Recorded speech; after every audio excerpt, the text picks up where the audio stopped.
Hello good morning everyone, कैसे हैं आप सभी। तो we are discussing SSC JE examinations which will be on 5th 6th and 7 June. तो लेट्स डिस्कस। बहुत छोटी सी वीडियो में आज डिस्कशन हमें सिर्फ ये करना है कि what is our strategy, how we are preparing our examinations and what are the immediate tips we can take for our examination. So I'm here to basically I'm just giving you the preparation tips because at the last moment we can't read each and every notes, each and every book. तो क्या करें, last moment है। तो फटाफट से discuss करते हैं। Paper आपके सामने पेपर आने वाला है और आपको किन बातों पे ध्यान देना है सबसे ज्यादा, प्रिपरेशन टिप है ये। ठीक है, ये मैं नहीं कह रही हूँ कि हाँ ये जो टिप है ये आपको पहली बार कोई दे रहा है, ऐसा बिल्कुल भी नहीं है, बहुत सारे लोगों ने दिया होगा। मैं भी आपको प्रिपरेशन टिप ही दे सकती हूँ, लेकिन हम उन बातों को समझ रहे हैं अपने मतलब उसमें फॉलो कर रहे हैं कि नहीं कर रहे हैं। मेन बात ये है कि हाँ, हम लोगों ने फॉलो किया है। जब हमारा पीयर ग्रुप या हमारे सीनियर्स ने हमें टिप्स दिया है तो हम लोगों ने फॉलो किया है और उसका जो रिजल्ट है वो भी अच्छा रहा है। तो एसएसजी जो एग्जाम जो हो रहा है आपका बहुत बड़े स्केल पर होता है, बिकॉज ये once in a year examination होता है। वेरियस टाइप ऑफ जो जूनियर इंजीनियरिंग होती है, चाहे वो केमिकल है, चाहे वो सिविल है, चाहे मैकेनिकल इंजीनियरिंग है, मतलब हर एक के लिए ये एग्जामिनेशन है। ठीक है, तो ये एग्जाम आपको बहुत हेल्प करने वाला है और आपका जो सीबीटी मोड यानी ऑनलाइन बेस पे पेपर होगा, ये सारी चीजें मैंने शॉर्ट्स में आपके साथ शेयर की हैं। अगर आपने वो शॉर्ट्स देख लिए तो बहुत अच्छी बात है। अदरवाइज आई थिंक आपको ये चैनल फॉलो कर लेना चाहिए, क्योंकि जो भी अपकमिंग एग्जामिनेशन होने वाले हैं या होंगे, उनकी सारी डिटेल आपको मिलने वाली है इस चैनल पर, कोई भी डिटेल मिस नहीं होगी। ठीक है, अब यहाँ पर है कि कुछ प्रिपरेशन टिप्स आपके साथ मैं शेयर कर रही हूँ जो इस एग्जाम के लिए बहुत इंपॉर्टेंट है। क्यों? क्योंकि इस एग्जाम में नेगेटिव मार्किंग भी है। ठीक है, नेगेटिव मार्किंग भी होगी बिल्कुल। तो ये बात क्या घबराने वाली है या ये बात मतलब अच्छी है?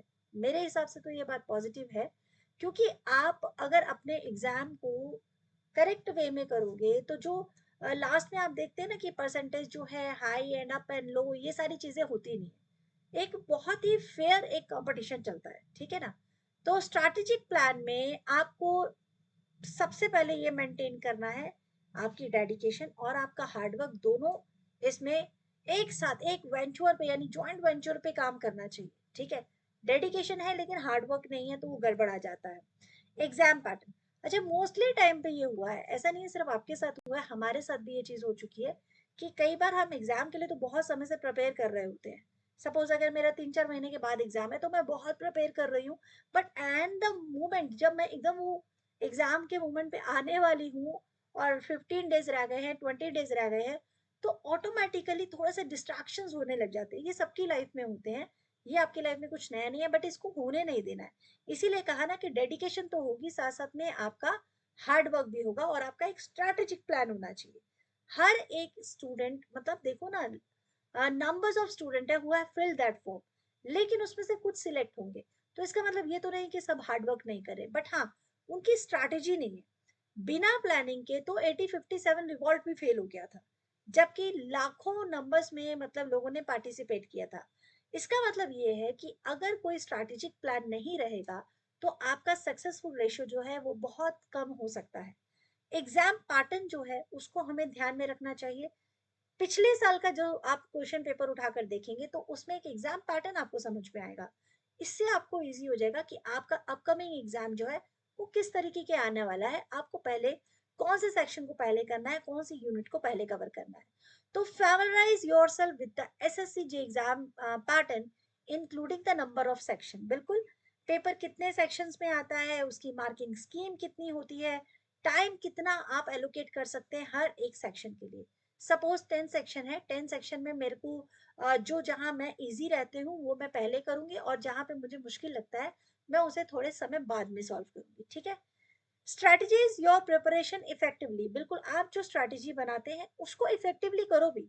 मैं कल सुबह मॉर्निंग वॉक पे जाऊंगा ये सोचकर मैं अपने शूज लेकर आया, लेकिन वो दिन आज तक नहीं आया।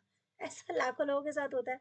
But if you make a strategy in your mind तो आपको वो स्ट्रैटेजी को फॉलो करना है। ठीक है, डेडिकेट कंसिस्टेंट चाहिए टाइम की, प्रैक्टिस करिए questions from each section of the exam, that is very very important. PYQ और मॉक टेस्ट, ये तो एक ऐसी चीज है जिसको छोड़ना ही नहीं है, ठीक है। कितना भी टाइम आपका लगता हो, लेकिन अगर आप पीवाईक्यू नहीं कर रहे हैं, यानी कि प्रीवियस ईयर के पेपर्स अगर आप सॉल्व नहीं कर रहे हैं, तो आप समझिए आप 50% तैयारी नहीं कर रहे हैं। अब आप कहेंगे मैम हमने तो पूरी पूरी यूनिट खत्म कर दी है, पूरी हमने बुक पढ़ ली है और आप पीवाईक्यू के पीछे पड़े हुए हैं, but PYQ is almost like 50% of your hard work अगर आप प्रिपरेशन करते हैं तो। पीवाईक्यू बहुत इंपॉर्टेंट है। प्रीवियस ईयर पेपर आप पिछले सिर्फ 3-4 साल के भी पेपर उठा के अगर प्रैक्टिस कर लेते हैं, तो that is more than enough. that will definitely help when you solve your examination, then you definitely feel yes, I have seen such type of question। तो ये चीज जैसे माइंड में आती है तो वो एक इजी हो जाता है कि अरे ये क्वेश्चन तो देखा हुआ है, ठीक है। मॉक टेस्ट पेपर आपकी स्पीड अप करते हैं कि आप एकदम पर्टिकुलर जो क्वेश्चन है, सेक्शन है, आप कितने टाइम पे खत्म कर पा रहे हैं, ठीक है। इससे क्या होगा, डेवलप होगा इफेक्टिव टाइम मैनेजमेंट, जो बहुत इंपॉर्टेंट है, ठीक है। Time management for exams, practice time bound mock test करना है आपको। अगर आप आज की डेट में देखोगे, देखो पहले क्या होता था ना, आज से 10 साल पहले भी मैं चलूँ तो किसी तरह का ये हेल्प हमें नहीं मिल पाती थी कि मॉक टेस्ट ऑनलाइन दिए गए हैं जिसमें टाइमिंग फ्रेम वगैरह सब दिया हुआ है, आपको बस उसको स्टार्ट करना है और ऑटोमेटिकली एक मॉक टेस्ट पेपर आपके सामने है।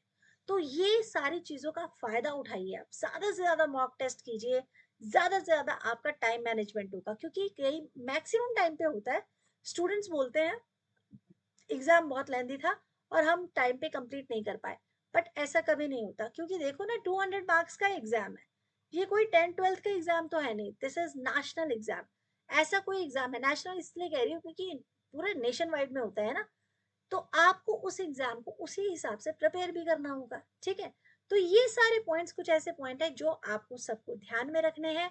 पीवाईक्यू आपको ज्यादा से ज्यादा करना है। अब एकदम टाइम जो है आपका, देखिए fifth, six and seven, 3 date पे आपका एग्जाम पड़ रहा है, तो ऑलमोस्ट कितने ही दिन बचे, 10 डेज के करीब बचे हैं। इन 10 डेज में आपको सिर्फ और सिर्फ क्या करना है, पहला पीवाईक्यू करना है, दूसरा मॉक टेस्ट करना है, तीसरा स्ट्रैटेजी बना के करना है, टाइम मैनेजमेंट देखना है, और अपने ऊपर विश्वास रखिए, ये एग्जाम आप जरूर क्रैक करेंगे।